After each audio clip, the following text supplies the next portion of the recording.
يمكن خرجت قبل كده انا اول امبارح واتكلمت في قصه فتوح في وسط المعمعه اللي كانت دايره وشغاله ان احمد فتوح خلاص وقع للنادي الاهلي، وكلام كتير طلع على لسنه اعلاميين كتير وعلى لسنه صفحات كتير ان احمد فتوح وقع للنادي الاهلي. وقلت يا جماعه الكلام ده ما حصلش، كل القصه ان كان كلام شفوي، ولكن احمد فتوح قعد جلسه رسميه مع مسؤولين النادي الاهلي ما حصلش، ولكن وكيله ممكن قعد مع مسؤولين النادي الاهلي. في كلام كان بيوصل لفتوح وتواصل ما بين ناس، ولكن رسميا فتوح قعد لا. والحمد لله زي ما احنا متعودين ان دايما صوتنا احنا كزملكاويه اللي بيطلع في النهايه صادق، ومهما تكون اخبار منتشره والناس مياله ليها ومصدقاها، ويمكن احنا صوتنا دايما اي صوت اي حد زملكاوي يا جماعه بيكون ضعيف بجد، لان مش بيلاقي دعم، صوت الاعلام التاني طبعا اقوى مننا بسبب دعم في كل المنصات، دعم في كل حته، ولكن الحمد لله بفضل ربنا احنا اللي دايما بيطلع صوتنا وكلامنا هو الحقيقه. ايه هي الحقيقه اللي انا وعدت بيه جمهور نادي الزمالك وقلت ان شاء الله احمد فتوح زملكاوي، والاعلان هيتم عن التجديد بتاعه يوم الاحد. المتحدث الرسمي باسم نادي الزمالك طلع واتكلم واعلن رسميا فتوح زملكاوي لمده 3 مواسم بدايه من الموسم القادم. فتوح على صفحته وفي فيديو هينزل لاحمد فتوح اعتذار بصوته لجمهور الزمالك، رغم ان الراجل زي ما انا قلت برضه قلت ان فتوح هيطلع يعتذر وعلى صفحته هينزل بيان اعتذار لجمهور الزمالك ولزمايله ومجلس الاداره، ولكن هيكون في فيديو.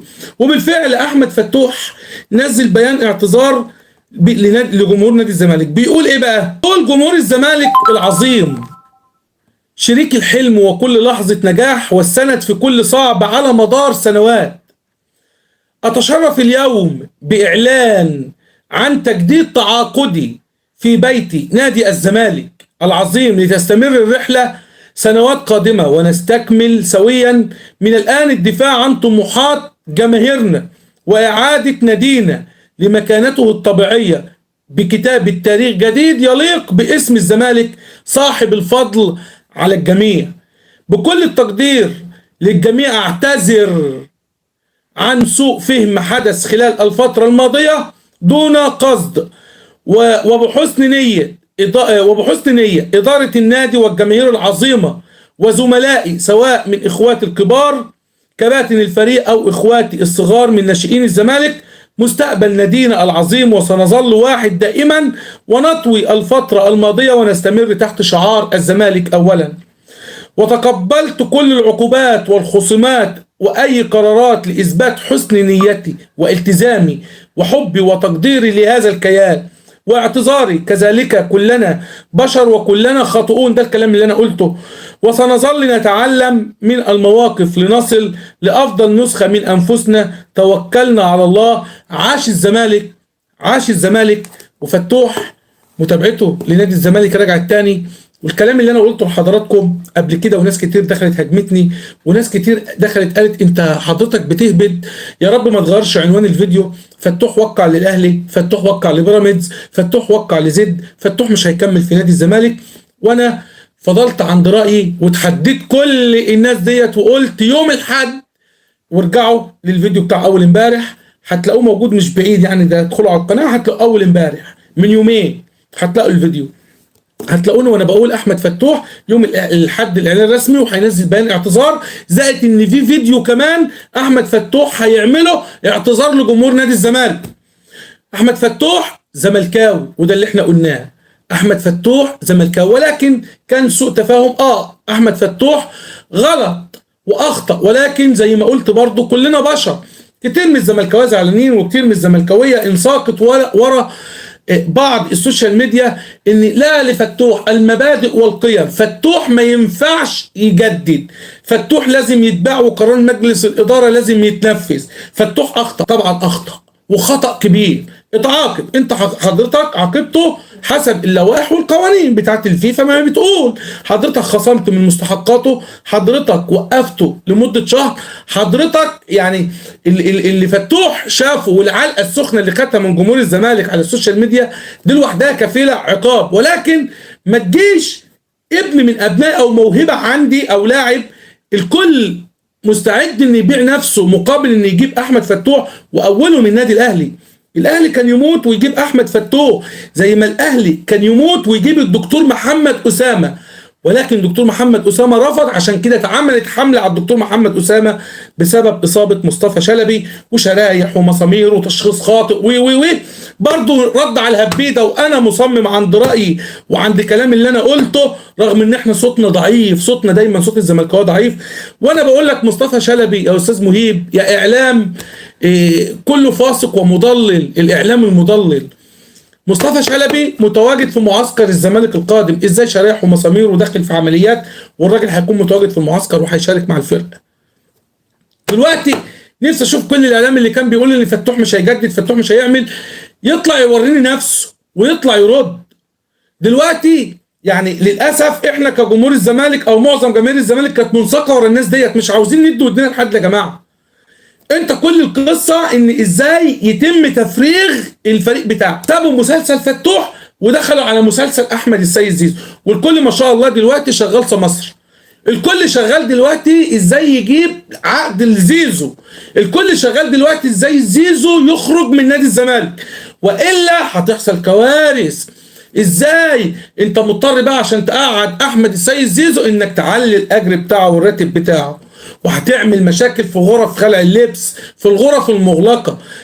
وعلى لسنة مين؟ ناس من المفترض ان هم زملكاويه، ناس من اللي هو يعني ناس كانت بتلعب في نادي الزمالك، ومنهم ناس كانت شغاله على قناه نادي الزمالك ده النهار زي الكابتن خالد غندور، زي الكابتن احمد حسام ميدو اللي بيقول لك انا مع فكره بيع احمد السيد زيزو ونحل مشاكل بفلوس احمد السيد زيزو. للاسف احنا مننا فينا بنساعد على وقوع وتفريغ نادي الزمالك. للاسف مش الاعلام ده لوحده بس اللي هو بيحاربك، لا احنا مننا فينا كمان بنساعد على المهزله وعلى الكوارث دي. فالحمد لله تجديد فتوح رسميا 3 مواسم لنادي الزمالك، والراجل طلع اعتذر، وبتمنى من جمهور نادي الزمالك ان هو يسامح. في لعيبه كتير كانت شاربه خمره وراحت النادي بتاعها وكانت طايحه في غرفه اللبس ومش حاسه بنفسها، وكابتن فرقته بيقول له عيب انت في نادي كبير اسمه كذا، قال له انت والنادي ده والتيت والتربتيت، وعمل حركات من اللي هي بتتعمل من الناس اللي غير محترمه في الشارع اللي بتتعمل بمناخيرهم ديت له على دخلة مدير الكرة السابق بتاعه، بيقول له انت بتعمل ايه؟ مد ايده عليه وما تعرضش للبيع، وقعت عليه عقوبه وبعد كده العقوبه اتشالت غرامه فلوس، ولكن ما توقفش، ما تعرضش للبيع. مفيش حمله اتعملت عليه ان هو يتباع زي ما انت حضرتك اتعمل حمله عليك انت قبل فتوح ان خلاك انت كجمهور نادي الزمالك تطالب بعدم ضم احمد فتوح لمنتخب مصر، خلاك انت كجمهور نادي الزمالك تطالب ببيع احمد فتوح حتى لو هيجدد ببلاش لنادي الزمالك. للاسف هم بيقدروا ينجحوا في الحته ديت، هم اذكى واقوى مننا في الحته ديت. اتقالت قبل كده على السوشيال ميديا على قناه لراجل يوتيوبر مشهور معروف لما كان في حمله معموله على قفشه ان لازم يمشي من النادي الاهلي، طلع ده جمهور النادي الاهلي اللي كان بيهاجم قفشه، طلع الراجل ده او الشخص ده قال ايه؟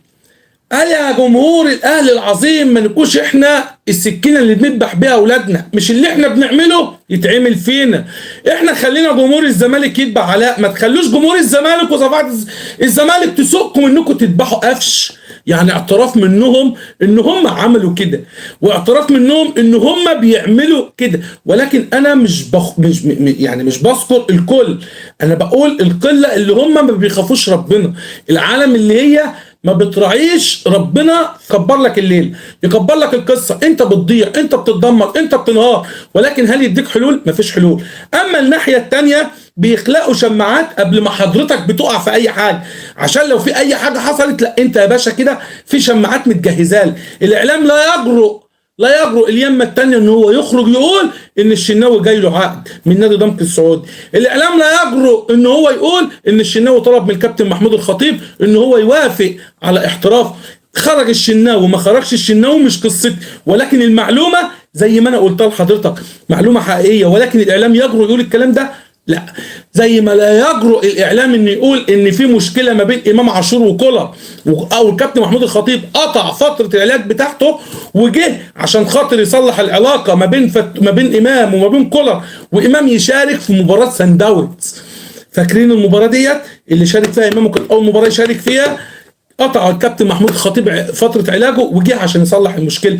زي ما الاعلام لا يجرؤ يقول ان في مشكله ما بين احمد عبد القادر وما بين كولر، عشان كده كولر استبعد عبد القادر من القائمه اللي لعبت في كاس مصر. ما حدش هيقول لك الكلام ده، هيقول لك اصل عبد القادر مجهد ومصاب وبيعمل برنامج تاهيل ومش عارف ايه. ده اللي بيتقال. يا اخي الزملكاوي المحترم العظيم، اسمع الكلام بودنك وحلله، ما تاخدش الكلمة وتجري وتنساق وراها.